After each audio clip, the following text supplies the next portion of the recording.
What is up, everybody? IcyyMike back again, bringing you another tutorial for Stellaris.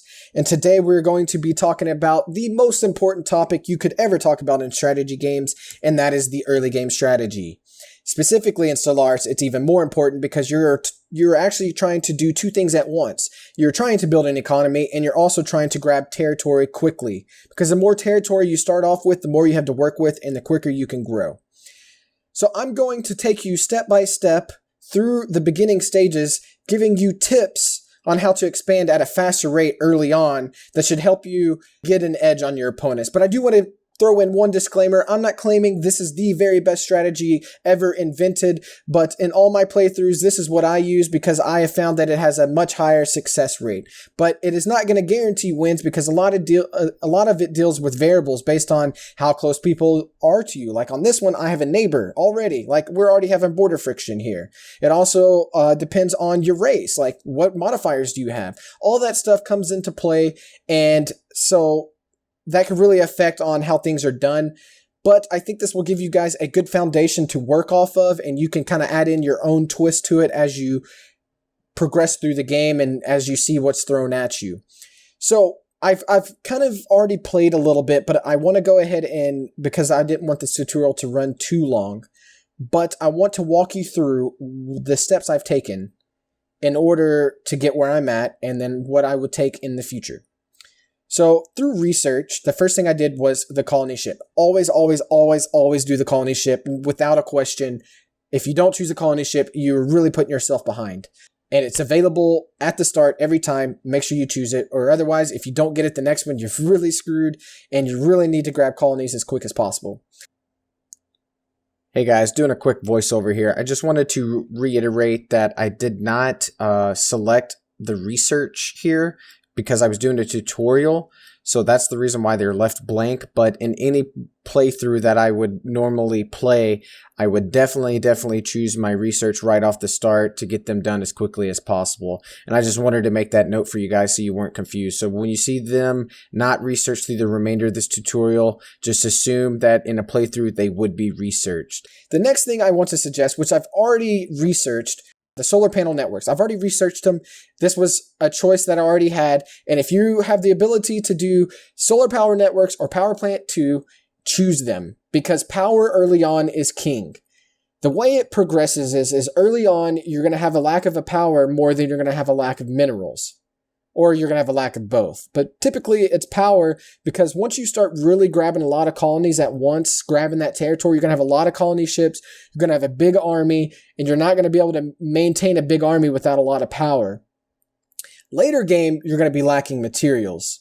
You're going to be lacking minerals. So I really suggest going for Power Plant 2 or Solar Power Network off the start if you have those choices. Hopefully, if you're lucky, you do.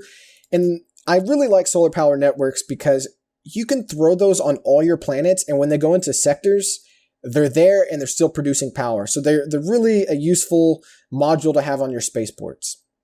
Okay, so now that we talked about that, what do? You just started and nothing's surveyed. What did I do? Well, the first thing I did was I took my science ship and I surveyed my home system and queued it to survey each one of these. And you can queue by holding shift and right-clicking and hitting survey. So shift, right-click, and survey. Which these are already surveyed, so it just went to it.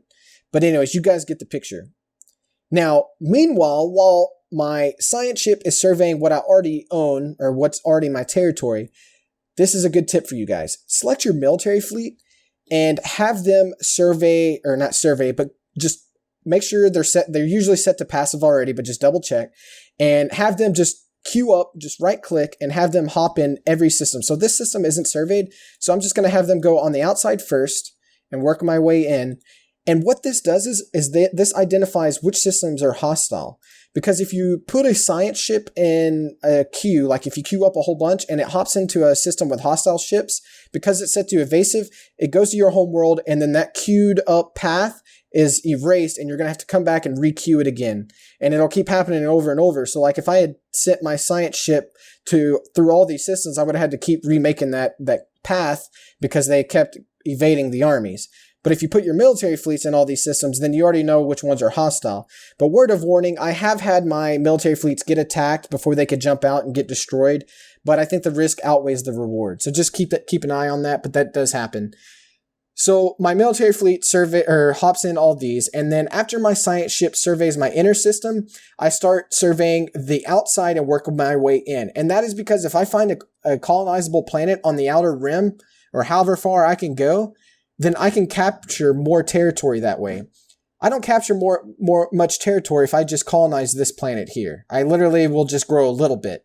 But if I colonize a planet out here, then I have a full circle here and a little gap that I can either fill over time through the borders increase, through time, or through research, or if I have to, I can throw in a frontier outpost to connect them.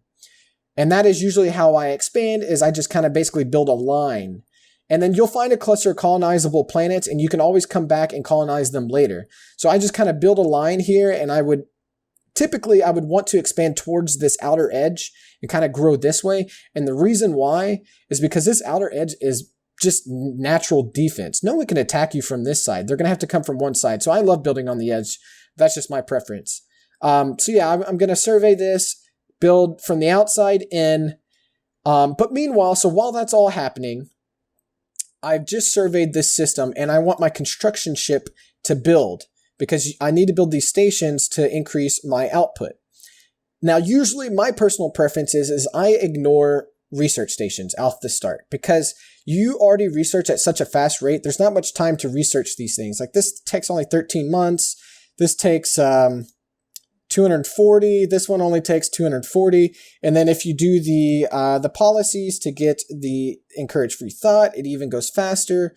So I think the research stations really hinder your growth if you're building them, because you could be building other things like wormholes, mineral and power stations, all that stuff. So that's just the way I kind of like to do it. And it's going to take up maintenance and power that you could use to maintain other things. I always come back and I build them later, but for now I skip them.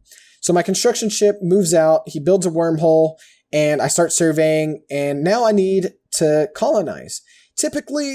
Usually you don't have someone this close. So I would probably maybe grab this planet, or if I was lucky, I would have already found a planet.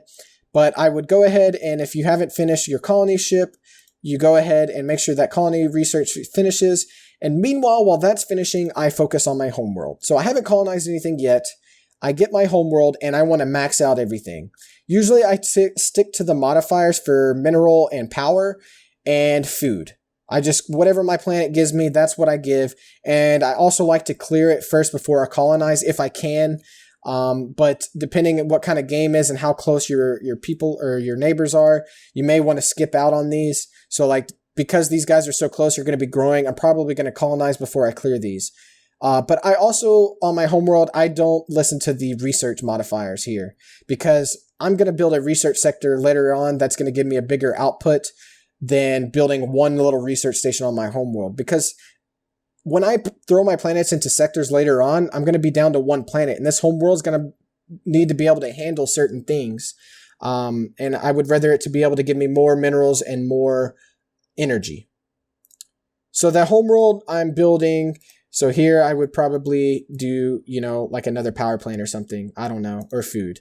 Also, one thing, you do not want to stunt your growth. So when you're colonizing, it is very important to know that this number is above 0. And the higher it is, the faster. Surplus food will increase the growth rate of pops. If you hover over it, it tells you. So always make sure this number does not hit 0. And you make sure it doesn't hit 0 by building food farms. Because if it hits 0, the pops that are growing here, so you can see that I have pops that came in, they get here faster through food. And that's why if you look at my sector management tutorial, I talk about how the AI will put food first, because they want to make sure that you have a pop growing there before anything. So now my military fleet has flown through these systems and I already can see a colonizable planet. So I'm going to send my science ship here first so I can go ahead and get that surveyed. And then I'm also going to survey these systems here in order to figure out what kind of stuff is here. So I can maybe throw in a frontier outpost if there's like something that has like 14 minerals or something. Okay, well that concludes part 1 of this tutorial. And the reason why I'm splitting it up into 2 parts is this part is kind of a cut and dry clockwork type start. You can do this in almost every scenario. It really doesn't change that much between gameplay 1 and gameplay 2. Part 2 is where things start getting a little tricky because you have to really analyze what's happening around you and how things are progressing based on what systems you were able to grab and that kind of stuff. So in part 2, I'm going to go over everything that happens after this, like what decisions should you make, what should you build, what shouldn't you, how to start eyeing alliances, all that kind of stuff will be covered in part 2, and that will probably be released in the coming month. And I also have a race creation guide that will be coming up as well. That's my next planned tutorial, but I'm waiting for Asimov update to be released because that is going to change the concepts a lot, and I don't want to release an outdated video. But thank you guys so much for watching. It means the world to me. If you found this useful, hit the like button. If you have questions or you want to share your strategies, please put it in the comment section. And if you want to see more of my content, make sure you subscribe. Also, I do suggest you go check out my Let's Play videos for both Stellaris and Hearts of Iron 4. I try to share my strategies in these tutorials and show them in example in the gameplays of these Let's Plays. So go check those out if you haven't already. But I will see you guys in the next video.